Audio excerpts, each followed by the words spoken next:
Good morning, everyone. Good morning. I'm so glad to see everybody here in the sanctuary. And hello out there on Facebook. Good to see everyone. Thank you for coming. And we have Rick, of course, playing the piano beautifully. And we have Bill Hoffman as our special guest musician. And Dr. Maurita will be speaking this morning. If you also turn your phones off or mute or whatever you like to do, that would be great. Thank you.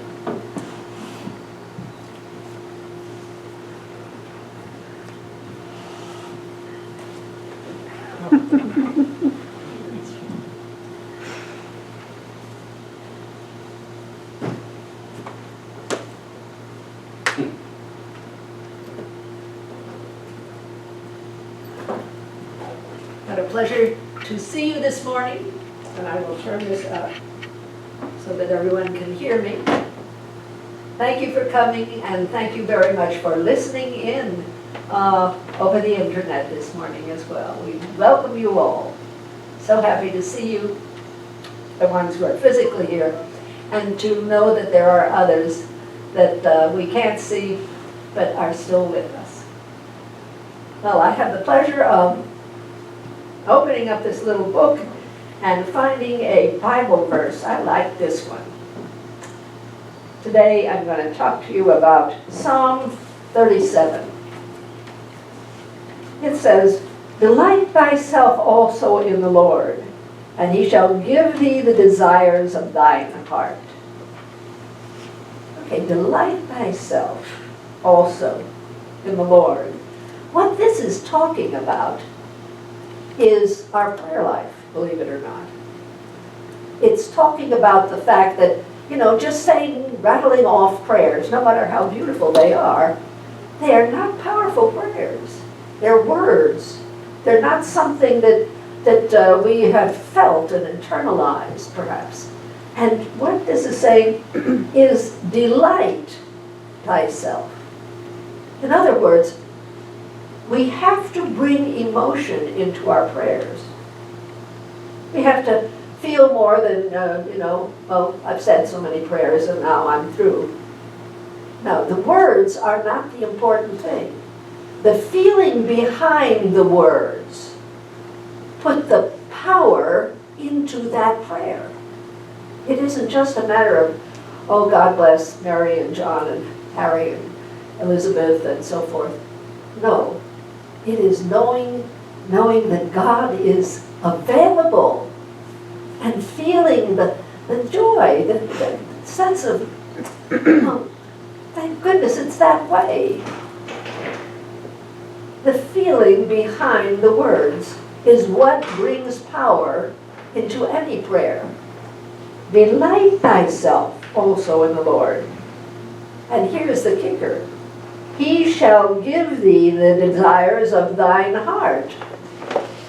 He shall give thee the desires of thine heart. It's going to be a powerful prayer. It is going to bring forth a change. It will add blessing to that life. Perhaps more health to that body. Perhaps a greater insight into what the effect of certain choices might be. It works, in other words. It's practical. It's powerful. So we give thanks to this psalmist. Delight thyself also in the Lord, and he shall give thee the desires of thine heart. Make your prayers so much more useful, so much more powerful, so much more effective by putting feeling into them, putting your heart into them. Now, shall we say our divine science statement of being together? God is all. With feeling now, God is all, both invisible and visible. One presence, one mind, one power is all. This love that is all is perfect life, perfect love, and perfect substance. I am the individualized expression of God, and that everyone with this perfect life, perfect love, and perfect substance.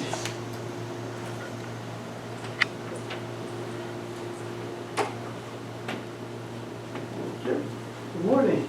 Good morning, Bill. Good to see you. Good to be here. Actually, with this coronavirus, it's good to be anywhere. I'm going to play a tune this morning. It's from the Great American Songbook, written by Richard Rogers, and it kind of fits. It's called My Romance. He said,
tune is usually played as a ballad, but then I Billarized it, so made it about some other.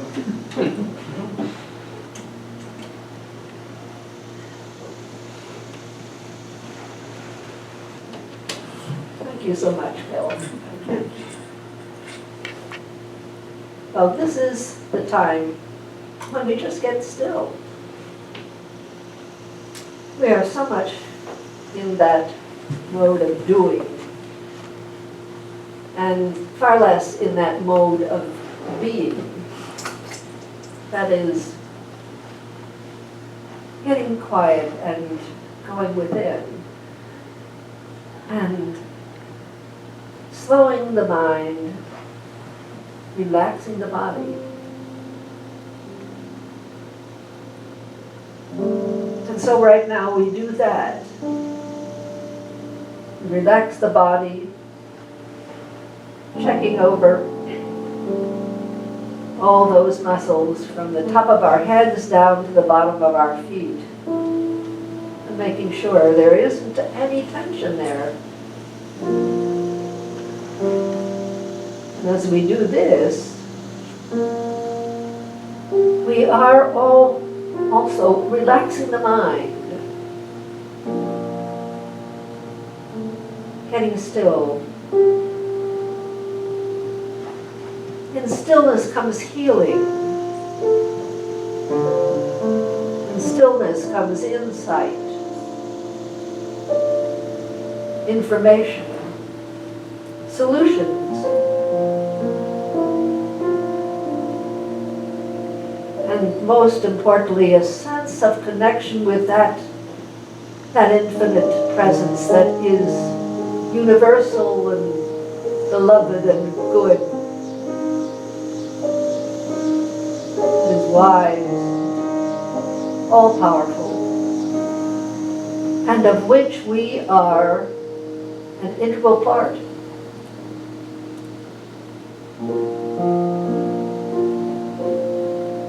And we bring some emotion into that sense. Perhaps a feeling of gratitude that this is available to us. It is available to anyone and everyone, for we are all children of one divine parent, one creative force. Perhaps we bring the idea of gratitude.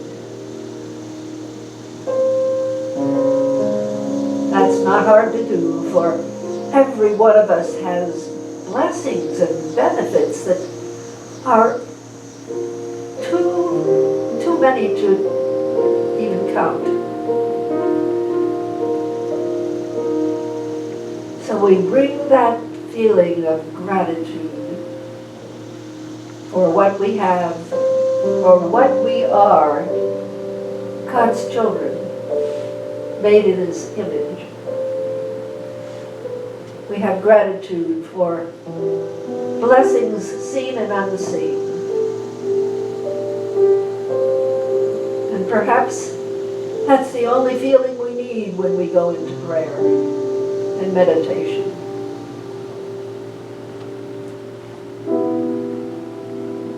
Perhaps there's more. Perhaps we can find a way to love God.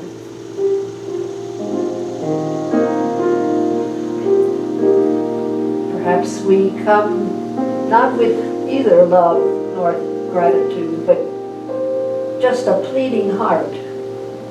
A heart that is filled with stresses, worries, not just about ourselves, but other people, indeed. Concern, deep concern for our whole planet's people.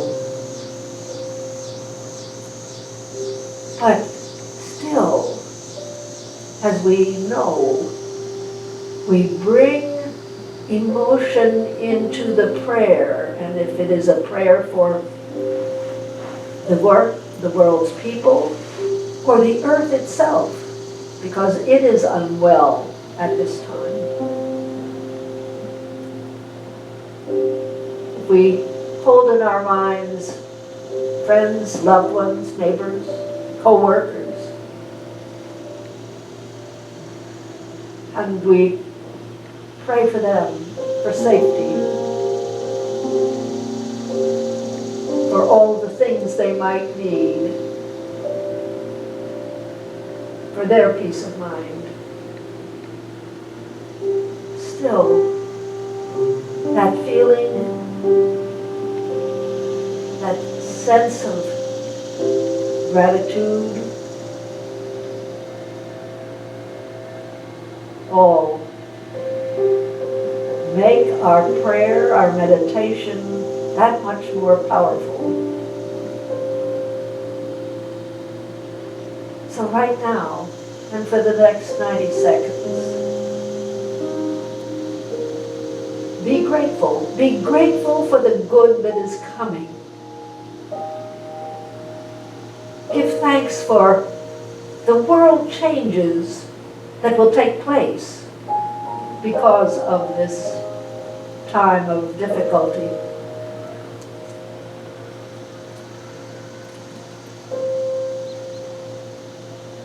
Generate positive expectation for yourself and for others whom you know have need of prayer. And certainly we bring in our Valley Community Church prayer list and include all of them, and the list is long. Right now, such power can flow forth from this group right here. Because there is feeling in your prayer.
To me, all ye who labor and are heavy laden, and I will give you rest.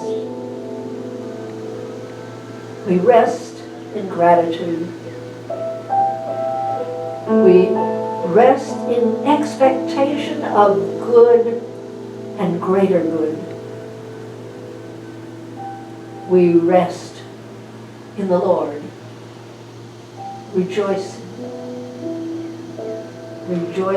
in all that He is, right here, right now.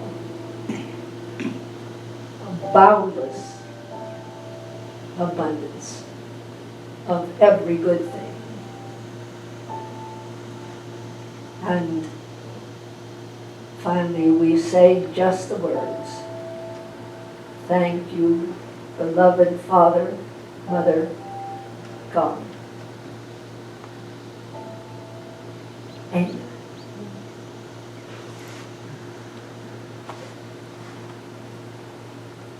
Now, shall we say our affirmative Lord's Prayer, translation from the Aramaic, the language of Jesus. Together, our Father, who is everywhere, your name is sacred, your kingdom is come, your will is throughout the earth, even as it is throughout the universe. You give us our needful bread from day to day, and you forgive us our offenses, even as we forgive our offenders. And you let us not into materialism, but you separate us from error, because yours is the kingdom, the power, and the song and praise from all ages, throughout all ages, sealed in faith, trust, and truth. Amen. Amen. And so it is.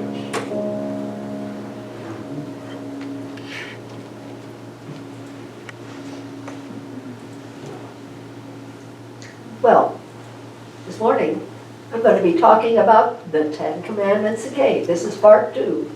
going to go through several parts, actually. Last time I spoke, I started this series. It is based on Emmett Fox's book, The Ten Commandments. Because he offers so much deeper an understanding of the inner spiritual meaning of these Ten Commandments that are so worthy indeed, and that we have honored and valued for all these many millennia since they were given to him and to the people.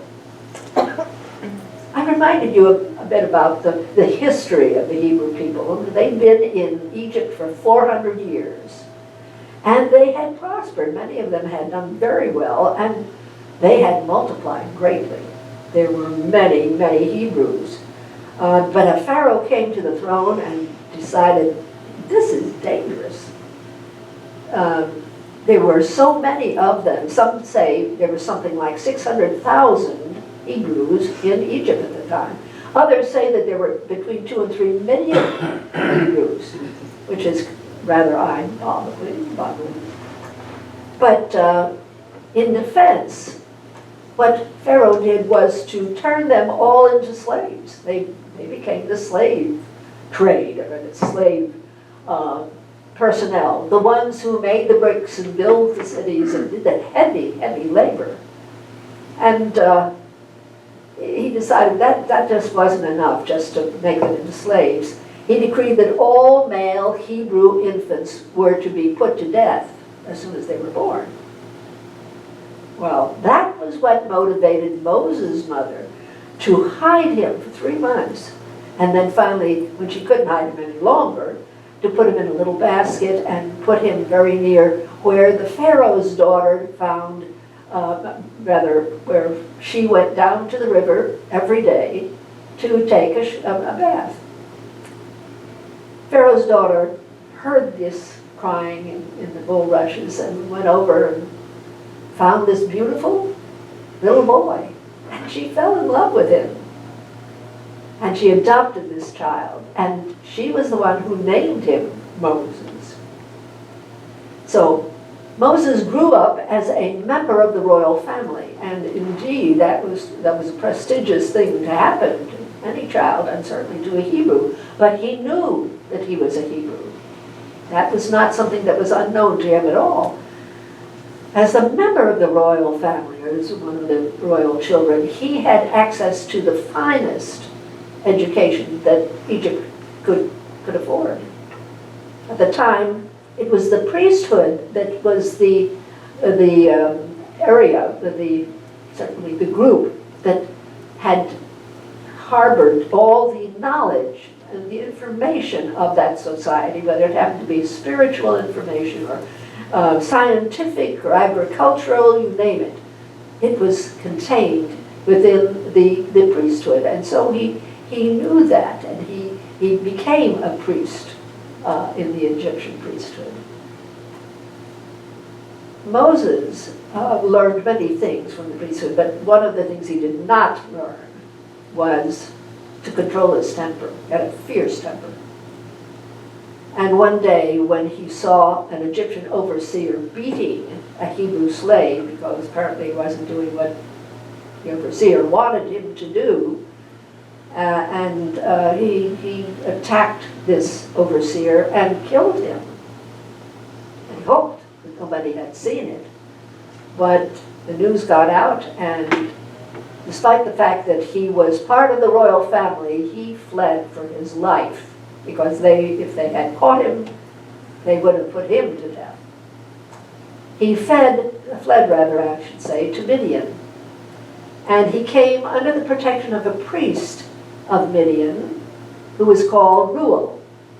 Now, Reuel took him into the family.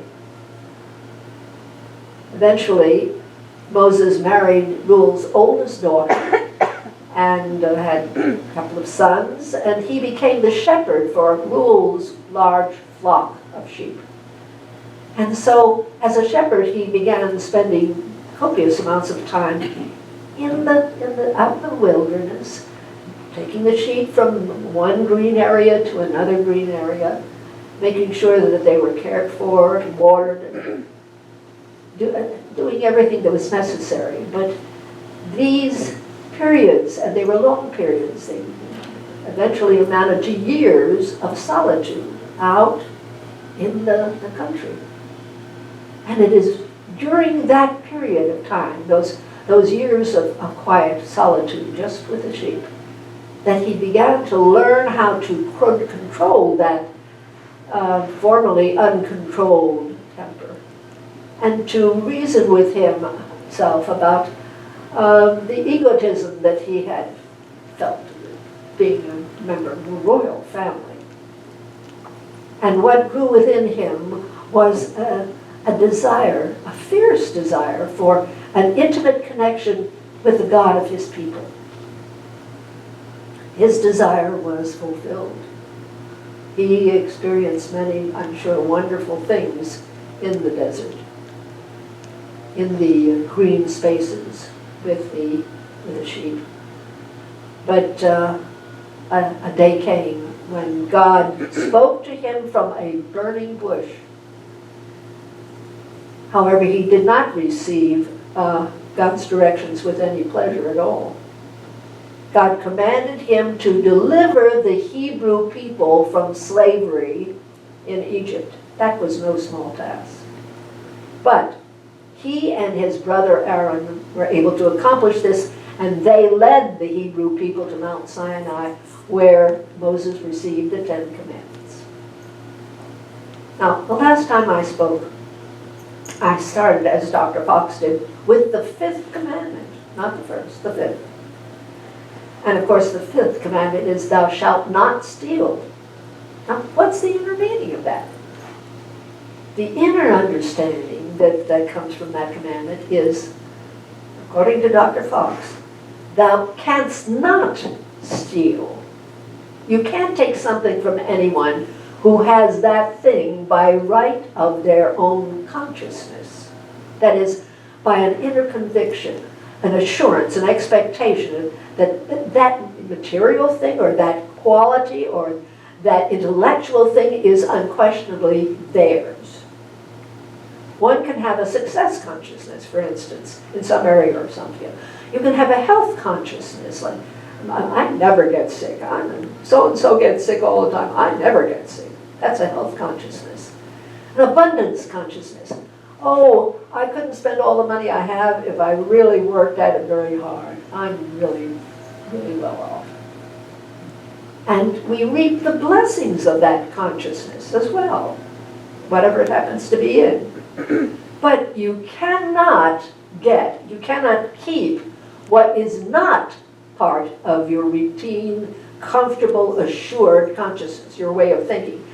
What you don't have mentally, emotionally, or spiritual ownership of. And I described the different levels of consciousness. Ordinary consciousness is, of course, the usual monkey mind. You know, that constant dialogue that's going on in our heads. We take both sides, and sometimes it's very suspicious and self-critical, and other times it's happy, sometimes fearful, competent, feeling very assured, or anxious, resentful, sometimes optimistic, sometimes negative, very negative. But focus more on the mundane things of life. But then the next level of consciousness is a positive consciousness, and that's what we're talking about in divine science so much of the time. We emphasize listening to what we're saying to ourselves in that monkey mind that's chattering on inside our heads all the time, and then changing what is negative into positive. Thinking kind thoughts, thinking loving, encouraging thoughts about ourselves, especially about ourselves, but then certainly about other people. Being grateful to God, beholding the good in other people, looking for the good, because it's there. Sometimes it's covered up with irritation or worry or anxiety, but underneath there is good there, there is.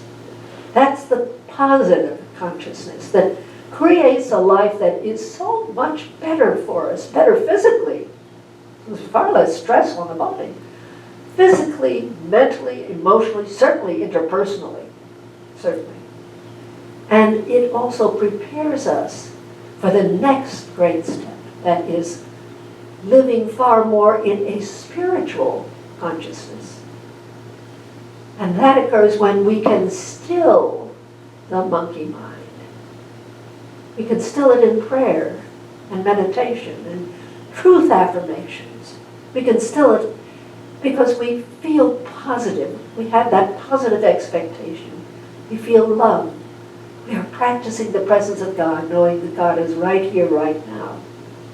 Now, we can't do this constantly because, of course, you have to take care of the issues of life. But that is the consciousness from which nothing can be stolen. Nothing can be taken. We are embedded in a realization and gratitude for being held in, supported by, filled with the presence of God.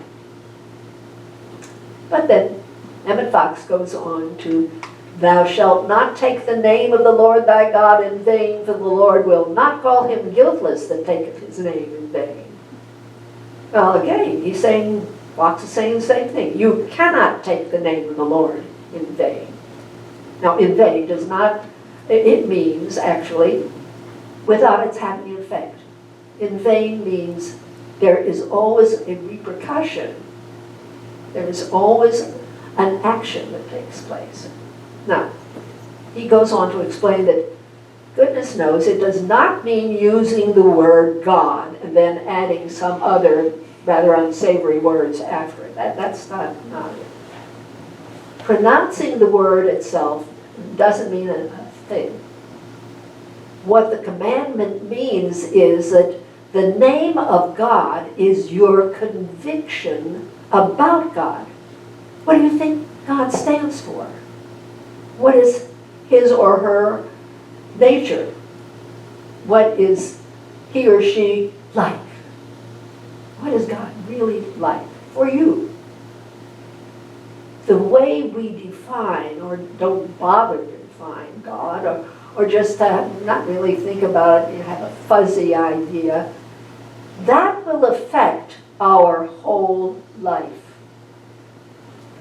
Your conviction about God doesn't mean what you might have learned in Sunday school or what some authority figure might have told you that God is and God expects and God commands and demands.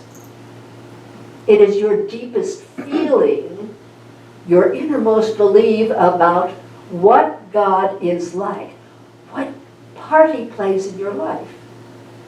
That belief, that feeling affects everything.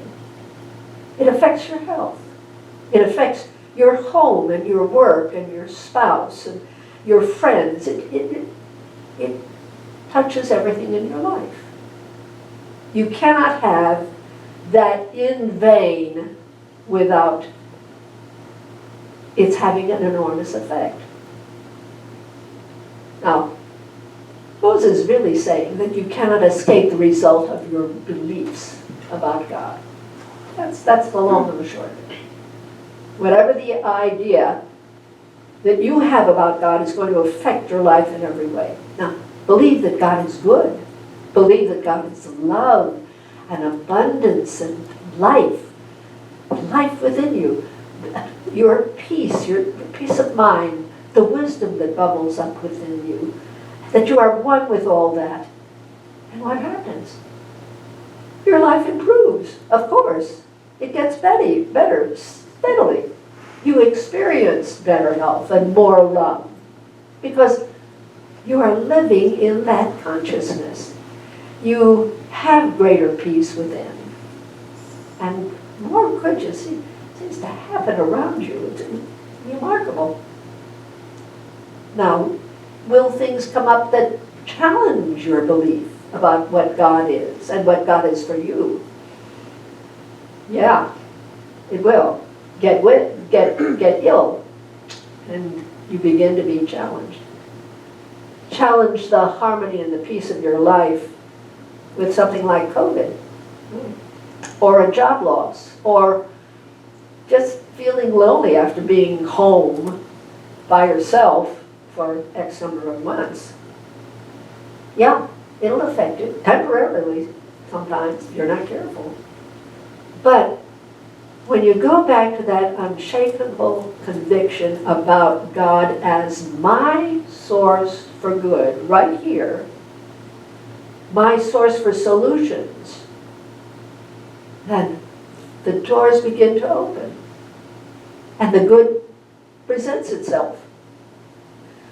We must not limit God in any way, no matter what the circumstances are around us. And all of us have a way of limiting God. Yeah, he's working fine in certain parts of my life, but apparently nothing seems to change in this area, and I tried, I prayed, etc. Nothing's changing there, and where's God? We cannot take the name of the Lord. We cannot define God in vain without its being an effect on our lives. Define God as every good available here, now. Keep defining God that way. And the good will flow in. It has to.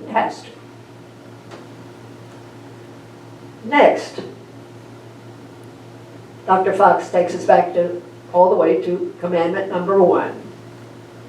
I am the Lord thy God, which hath brought thee out of the land of Egypt, out of the house of bondage. Thou shalt have no other gods before me. This was a very important warning because Egypt was full of gods, and countless gods, many of whom were just part human and part animal. And they were not just in the temples, they were all over the place.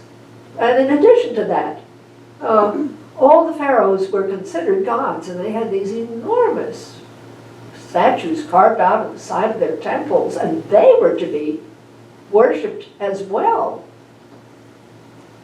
Now, the first commandment brings the Hebrew people back to the original truth that their God was undescribable. Nothing, that is, no thing, no physical thing, no limitations either. Infinite, universal, a power and a presence that had the universe filled with itself. I am that I am. Their God was unlimited being, just not a hunk of painted stone. Their God couldn't be described by any human idea or an object that you could see. I am, that infinite force, had sent Moses to free the people. And that was not just the Hebrew people. That was every single one of us. Because all of us, sadly, all of us are enslaved by certain ideas that we have allowed to limit us. Oh, I can't do that. Or, I'm just bad at that. I tried it once and oh man, was I embarrassed. Not going to try that again. Limitation. I'm so klutzy when it comes to X, Y, Z. I mess it up. Limitation again. Don't most of us say that about something in our lives? Yet the truth of us is that we are unlimited beings. We are the image of God. And yet, in our thoughts, in our expectations, we have limited ourselves. And yes, sometimes other gods are given much more attention than God of our being. So many people are terribly concerned about what other people think. What do they think about me? You know, was I okay if this person, in this particular time, in this particular place? Oh, maybe I should have a bigger house, you know, in a better part of town. That would be a thing that really need to do that. Now, is that kind of thinking really, really important?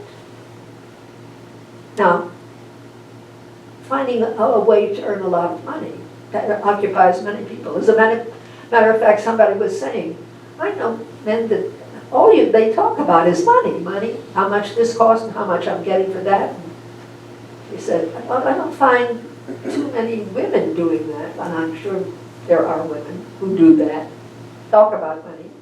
That is the God. How about football? Well, we won't touch that subject, but how about just being an outstanding success in a certain area or a certain expertise, the very best. Noted. Now, is that super important? Is that, on the other hand, making a material goal into a temporary God? Something that will not, in the long run, bless and benefit us. You know, there are many people who are constantly striving for more and more and yet more. And that attitude has deprived those people of the really important things in life, like health, or their marriages, friendships, peace of mind, and of greatest importance, the time and attention necessary to feed the secret spiritual hungers within us. You realize that when Moses led the people across the Red Sea and into the wilderness, he knew that he was not going to get nothing but grief from them. They'd hardly left Egypt and slavery before they began complaining bitterly. In the 14th chapter of Exodus, better to serve in Egypt than to die in the wilderness. Oh, woe is me. That was their constant song. But God was providing for them. He provided food and water. He provided direction. He provided protection. But still they whined and they grumbled and they were a pain to poor Moses. But Moses knew that the Egypt generation would have to die off. And only the wilderness, those who were born in the wilderness, could reach the promised land. That's why they were in the wilderness for 40 years. That was a generation, or a generation and a half. Because the wilderness generation never really knew the materialism of Egypt. And materialism was rampant in Egypt. When Moses took them into the wilderness, the young people began, with the help of the spiritual leadership, they began to realize their inner strength, their inner spiritual strength, because they learned to depend on the greatness and the goodness of I am that I am. There were no other gods before them. Now that's a cautionary tale. We need to shed any false material gods that we might have before us. Why bother? Why? Well, because there's no real reward, no satisfaction, deep satisfaction, in pursuing those goals. Focusing on the presence of divinity within us, believing in the good that God has always designed for us, the answers that are consistently available to us as we turn to Him, is where fulfillment truly is. That's the true God.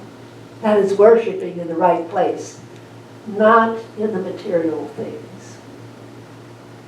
So let's cherish and rejoice in the I am that I am. That part that we are inseparably connected to, cannot be separated from, part of. Let us not have other gods before him and let us enjoy the fullness of life filled with the knowledge, the expectation, the certainty of good right here, right now. Let's go with it.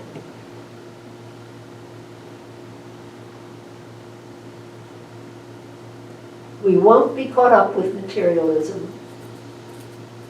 The beautiful prayer from the Aramaic, the Lord's Prayer, tells us that. We don't get caught up and make that into a God, the thing of greatest importance in our life. Or when we go back to the source,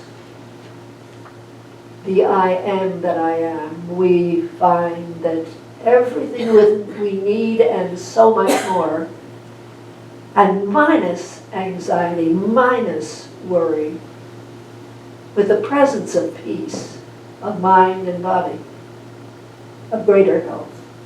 All that and so much more is ours.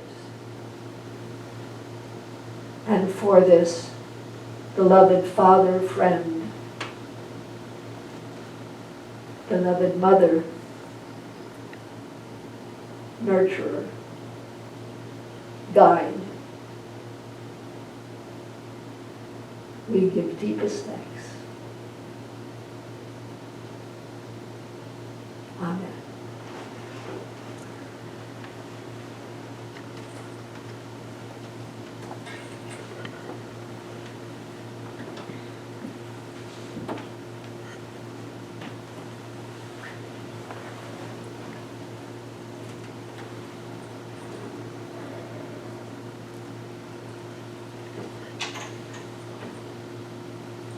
This tune's to celebrate the season, summertime. If you don't believe it's summertime, look at the thermometer. Yeah.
Thank you so much, Bill.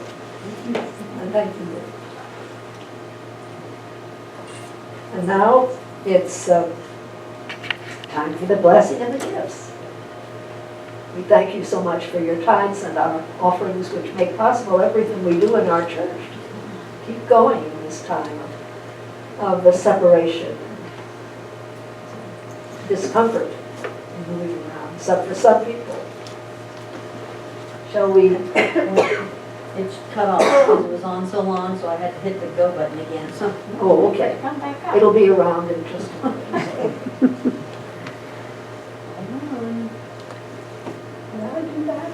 It goes off if it's on too long. It's been on almost an hour and cut itself off. And I heard it when it happened just a few seconds ago, so I hit the go button again. Okay. There it comes. It has to power up. Blessing of the gifts, there it comes. Sorry, late, but it's back here. Okay, shall we say this together? Today, I acknowledge God, omnipresent, as the source of all good, as the source of my good. With this acknowledgement, I accept His will, which is abundance in every aspect of my life. I release all thoughts of lack and limitation, and I am open and receptive to the increased flow of abundance to me right now. I joyfully accept the gifts of life and give freely of the special gift that I am. Through me, God omnipresent, blesses and multiplies this gift for all. Thank you, dear God. And now, as a final blessing. Announcements. Oh, yes, that's right. You don't Hold on. bless yet, Hold on. because John has to come to the front of the room and make a few announcements.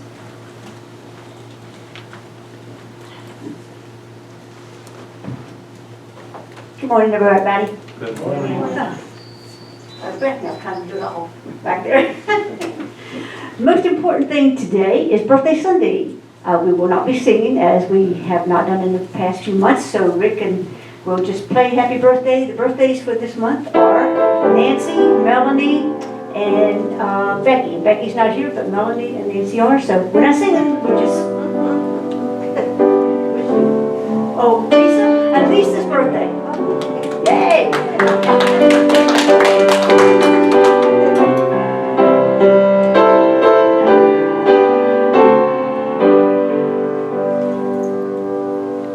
Yay!